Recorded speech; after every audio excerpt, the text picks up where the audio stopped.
give you one last chance to stop being so blasphemous, Scottie Pippen. Michael Jordan or LeBron James? Better, who are you going with? Well, I'm going to go with Michael Jordan. Okay. But statistically, LeBron James is a better basketball player. And here's why. He fills the stats up across the board, night in and night out. LeBron's not done yet. Michael Jordan undefeated in NBA Finals. LeBron James, to me, when you think about all-around basketball player, he probably is the best of all time, right? An all-around basketball player. But when you want to say who's the greatest ever, it's still Michael Jordan. You cannot tell me in a one-on-one game, though, that LeBron James wouldn't dominate Mike. LeBron James, 6'9", 260 pounds. If the game was at 7, I think LeBron would win 7-3. Because Michael Jordan was all defensive first team 9 times. So Michael Jordan led the league in scoring 10 times. LeBron James led the league in scoring 1. And he's second in 30-point games now with 559.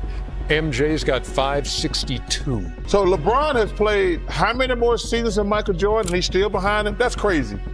LeBron James has now played 16,500 more minutes than Michael Jordan did. 16,500 and counting. LeBron has played about 434 more games than Jordan played. So if you want to call him the longevity GOAT, you can be my guest. He's the only man that had me terrified on the court. Because I went from high school admiring him, college admiring him, and then he's right there in front of you. And all the you see on your poster, like he's doing it in real life. Like he came by me so fast sometimes, I was like, oh Michael Jordan always took it to a point that he wanted to guard the best player, even with myself. Even if I start talking trashing him, he would always tell Scottie Pippen, look, I'm taking Gary tonight. He would always take the best basketball player on it. I've never seen him do it. I'm talking about, I have never seen a game where LeBron has come out from open and tap and said, you know what, I got him. I'm shutting him down. I've never seen him do it ever. Michael is the greatest player ever.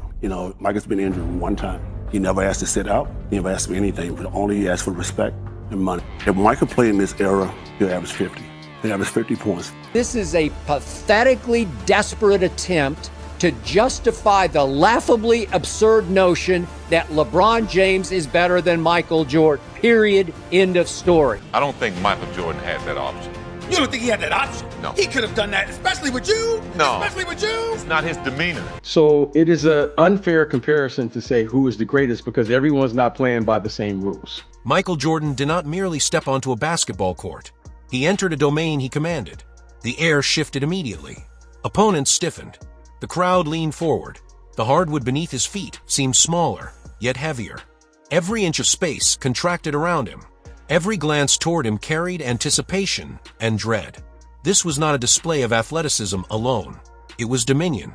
Authority declared itself without question. Michael Jordan did not just win games, he made you afraid to step on the court. The fear was immediate. It was palpable. It did not whisper. It roared in every movement, in every pivot, in every dribble, in every measured glance. Those who faced him knew, deep in the marrow of their bones, that the contest had been decided before the first ball left his hands. To stand opposite him was to confront inevitability. Michael Jordan did not just win games, he made you afraid to step on the court. Witnesses remember. Scottie Pippen, his closest ally and eternal observer, recounted nights when Jordan targeted the best player on the opposing team. Without hesitation, without compromise, without negotiation. "I'm taking him tonight," Jordan would say. It was not bravado. It was judgment. The opponent was marked. The outcome preordained. Fear came first. Victory followed naturally. Every step, every cut, every shot carried the weight of certainty. Every possession was a verdict in Jordan's court. Michael Jordan did not just win games, he made you afraid to step on the court. Even among statistical titans, even when compared to the all-time greats of any era, Jordan's presence remained absolute. LeBron James, magnificent in scope, powerful and relentless, moves like a guard. Yet even LeBron in his prime cannot replicate what Jordan imposed. Jordan's aura did not bow to minutes played. It did not bend to points scored. It did not yield to longevity. It was eternal in the moment. His presence transcended eras. It existed independent of metrics. It was unquantifiable. It was undeniable. Michael Jordan did not just win games, he made you afraid to step on the court. This fear manifested quietly, almost invisibly, in locker rooms, in gyms, in the hushed breaths of those who would compete against him. Opponents spoke of terror that transcended the scoreboard. They spoke of hesitation before the first possession. They spoke of a heaviness in their chests that came not from fatigue, but from inevitability. Every possession with Jordan was already decided. Every step was measured against his will. The legend was not built in highlight reels. It was built in the stillness of dread that preceded every game. Michael Jordan did not just win games, he made you afraid to step on the court. The court itself remembered. Hardwood that had been neutral transformed under his feet. The arena, filled with thousands, became a stage of singular purpose. Jordan's movements carried history and consequence. A glance from him froze fast breaks. A cut to the basket commanded immediate attention. He did not react to the game. He dictated it. Opponents conformed or were undone. Every contest revolved around him. Michael Jordan did not just win games, he made you afraid to step on the court. Every account, every voice, every memory confirms the same truth. There is no equivocation. There is no negotiation. Fear preceded victory. It was the first step of every process. Those who faced him felt it. Those who observed him knew it. Those who would study him generations later would understand it. He did not ask for respect. He did not plead for recognition.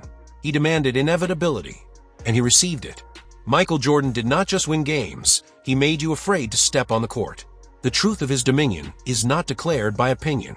It is spoken by those who shared the court with him, who faced him, who observed him unfold his will in motion. Scottie Pippen, teammate, witness, and participant in the daily theater of dominance, offers testimony. Nights when Jordan selected the best player on the opposing team and bore down without hesitation. "I'm taking him tonight," he would say. The declaration carried no bravado. It carried inevitability. The opponent was marked. The outcome preordained. Michael Jordan did not just win games, he made you afraid to step on the court. These are not words of fandom. These are words of those who saw fear materialize in the presence of a man who understood its currency. Teammates, contemporaries, rivals, all observed the certainty with which he imposed himself. Defensive schemes bent to his will. Offensive opportunities conformed to his discretion. He did not ask for respect. He extracted it. The arena hushed when he approached. The crowd leaned in, anticipating judgment. Every move was precise. Every glance measured. Michael Jordan did not just win games, he made you afraid to step on the court. Gary Payton, whose career unfolded under the scrutiny of the league's fiercest competitors, spoke of Jordan's terror-inducing presence. Even among the elite, there existed a line drawn by his aura. That line was the threshold of fear. Players did not compete against him. They confronted inevitability. They moved, ran, strategized, all within the gravitational pull of a force that could not be denied. Michael Jordan did not just win games, he made you afraid to step on the court. The room remembers. Locker rooms, hallways, team huddles. Everywhere Jordan appeared, the environment shifted. Opponents adjusted not merely to skill, but to dread. Coaches measured hesitation before a contested possession. Jordan's supremacy broadcast itself not through statistics, but through reaction. Every defender, every opponent, every peer was a witness to the silent verdict he imposed. Michael Jordan did not just win games, he made you afraid to step on the court.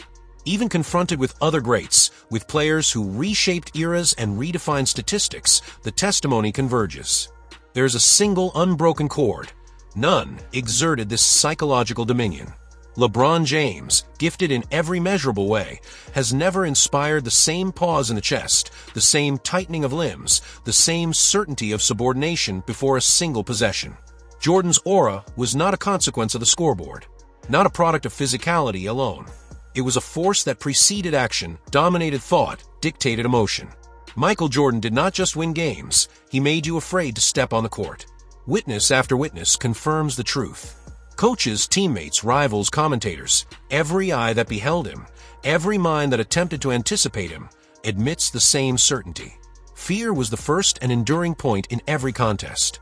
Strategy, endurance, skill, secondary. Every moment in proximity to Jordan confirmed the supremacy of aura. His authority was absolute, his presence immutable, his dominance inescapable. Michael Jordan did not just win games, he made you afraid to step on the court. The essence of his legend is codified in these accounts. It is not invention, it is testimony. Authority speaking in measured cadence, declaring what no statistics can capture. The court, The gym, the locker room, all bear witness. Michael Jordan's supremacy observed before the first dribble, confirmed after the last. His aura as real as the hardwood beneath his feet. A force that reshaped every encounter, dictated the terms, sealed the outcome. Michael Jordan did not just win games, he made you afraid to step on the court. Michael Jordan did not enter the finals to compete. He entered to dominate. The series was not a contest of skill alone. It was a theater of inevitability. Every possession, every shot, every defensive stance was a proclamation of certainty. He did not score points. He imposed hierarchy. The opposing team was a step behind. A moment too late. A thought too slow. To face Jordan in the finals was to confront inevitability itself. Michael Jordan did not just win games, he made you afraid to step on the court. 10 scoring titles. 9 all-defensive selections. 6 finals MVP awards. Not statistics to admire. Evidence of the aura made manifest. Opponents did not challenge him in isolation. They contended with the shadow he cast. A shadow that dictated outcomes before the first dribble. A shadow that rendered resistance moot. Michael Jordan did not just win games, he made you afraid to step on the court. His undefeated finals record codifies dominance. Each series a lesson in submission. Each game a testament to force wielded effortlessly. Opponents spoke of inevitability, of the crushing weight of certainty Jordan carried. Resistance was optional. Success predetermined. To witness him was to witness mind and body synchronized in absolute command. Michael Jordan did not just win games, he made you afraid to step on the court. Even the most gifted opponents could not escape his presence. No theatrics, no applause. The finals were his canvas. Fear his brush. Defensive maneuvers, clutch shots, decisive passes, all painted with inevitability. Opponents faltered. Teammates awed. Spectators hushed. The court bent to his will. Michael Jordan did not just win games, he made you afraid to step on the court. Every clutch moment reinforced the narrative. Clock dwindling. Arena holding its breath. Jordan's actions dictated emotions. Competitors felt expectation before the ball left his hands. Presence converted tension into submission. Every rise, every pivot, every elevation reaffirmed supremacy. Michael Jordan did not just win games, he made you afraid to step on the court. Mini verdict, the court remembers fear. Presence alone was judgment. Michael Jordan's aura declared supremacy before the ball ever bounced. The chapter of fear begins, and no one else stood in that shadow.